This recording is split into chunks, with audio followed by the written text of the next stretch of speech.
Ta-da! Let's get into it. Let's talk about it.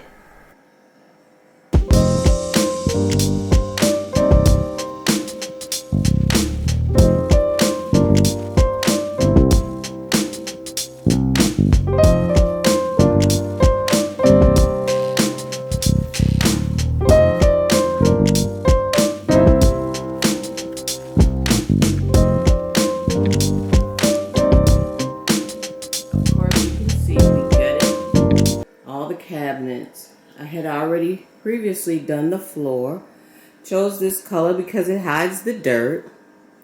I replaced the end cabinets, and this,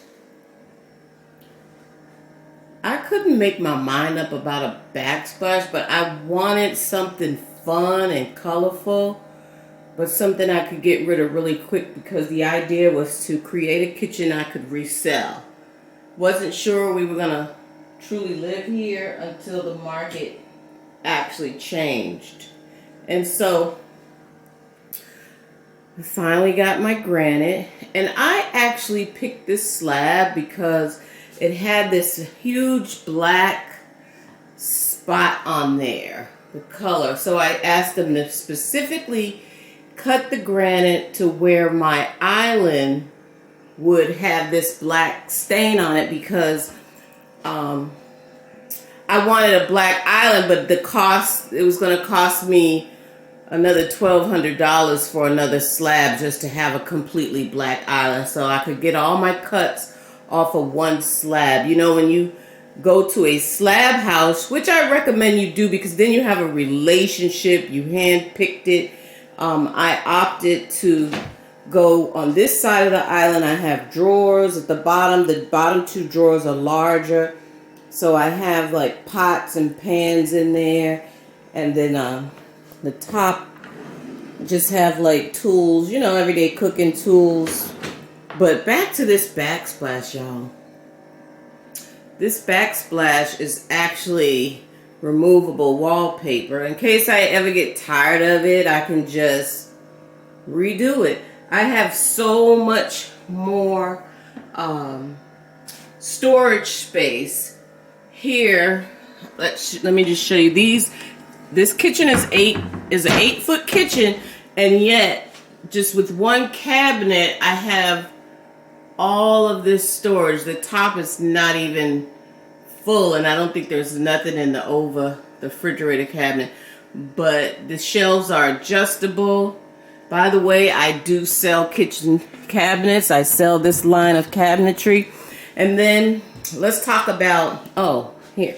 So I did replace the faucet with the restaurant style faucet, and I got this on Amazon. And my sink came free with the granite fabricators. So I did enjoy that part. Save money where you can. So here, we used to have the double oven. Now I opted for the single oven because the wall, I had a cooktop too, but I only had like 12 inches of countertop space over there. And then the bottom was a large cabinet where you housed all your pots and pans, and we had no island. And on this side of the island, I call this the kids cabinet, because I keep all the snacks and cups and paper, plastic stuff for the grandkids. And so on this side of the island, I used to have a wall oven, which was only about 20 to 22, 23 inches in size. You could not even put 2 racks of food in there at the same time. So I opted to go with the new style electric range slide in, and then which gave me 2 cabinets below and 2 more drawers to keep utensils for cooking. These cabinets over here really don't even have much in them, but I keep all my pastas and stuff like that, and just overflow junk, because now I have so much shelf and storage life. And this over here, the built-in pantry, and as you can see from the side, it goes back 24 inches. I did not get the slide out shelves. I may upgrade eventually, but guys, check this out. You see this door this little 6-inch space. Let me show you what this is. So it opens up, and look what we have here. I have a slide-in storage space for my spices, and as you can see, I do have a lot of spices because both my husband and I, we enjoy cooking, and we still have more room right here. And I recently just got a water, oh geez, I forgot. Hold on, let me show you guys what it does. I'll just grab my little cute cup here. So because my kitchen is across from each other, this is a pot. They call it a pot filler. So you can get your water over here.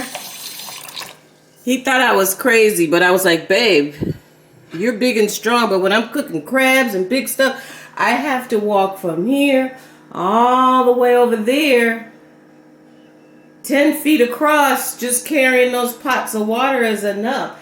And then I have this piece of art here, got it from Ross, but I just love that it represents having, you know, hands, because we can all work together to get the job done. And, you know, women work with their hands preparing food. So I like that. And then I just kind of went with this really fun light fixture up here because the island wasn't centered anymore over the outlet. So I swang it off so that the light is actually falling down over the island. And so that saved me some money. Now I did smooth out the ceiling. The ceiling used to be, you know, like spackled, and I'll show you how it used to look. So over here you see I have one glass door. That's where I keep my glasses for company. You know, when the company comes, you use the good glasses. And then I mapped it out. I measured it out. I did not replace that refrigerator. Saved me some money. Keep your appliances if you can. So I did replace some of them. I got a new microwave, but I'm not a big, I don't care if the microwave sits right there because I need it to be convenient. I was going to put it in the island, and I still can, but then when I thought about it, I was like, oh, I don't care. I don't, you know, I don't mind it being right there. I could have put it in a cabinet or, you know, enclosed it somewhere, but